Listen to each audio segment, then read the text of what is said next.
জয়গুরু, জয়গুরু, জয়গুরু। সনাতন ধর্মে প্রতিটি মানুষের পঞ্চযজ্ঞ করতে হয়। সেই পঞ্চযজ্ঞের নাম কি? বৈদিক ঋষিগণ মানুষ যাবতীয় জীবনের কর্তব্যগুলি 5 ভাগে বিভক্ত করেছেন, তার নাম পঞ্চযজ্ঞ। 1 নম্বরে ব্রহ্মযজ্ঞ, 2 নম্বরে ঋষিযজ্ঞ, 3 পিতৃযজ্ঞ, 4 নৃযজ্ঞ, 5 ভূতযজ্ঞ। এখন ব্রহ্মযজ্ঞ কি? ভগবানের উপাসনাকে ব্রহ্মযজ্ঞ বলা হয়। পূজা অর্চনা, সন্ধ্যা বন্দনা ব্রহ্মযজ্ঞ। এর দ্বারা মানবের চিত্তশুদ্ধি ও মুক্তির পথ গমন করে। 2 নম্বরের ঋষিযজ্ঞ।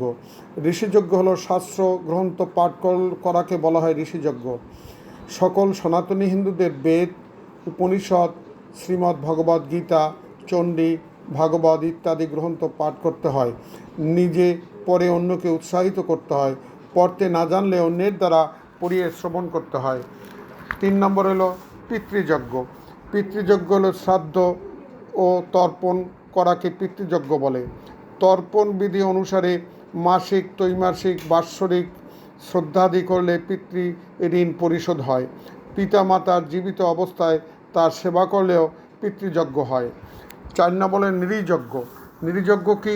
নৃযজ্ঞ হলো আশ্রিত পোষ্যকে ভরণ পোষণ ও প্রতিপালন তথা অন্ধ, আতুর, দরিদ্র মানুষকে দান সেবা, অতিথি সেবা, সমাজের কল্যাণ ও জনমুখী কাজ করাকে নৃযজ্ঞ বলে।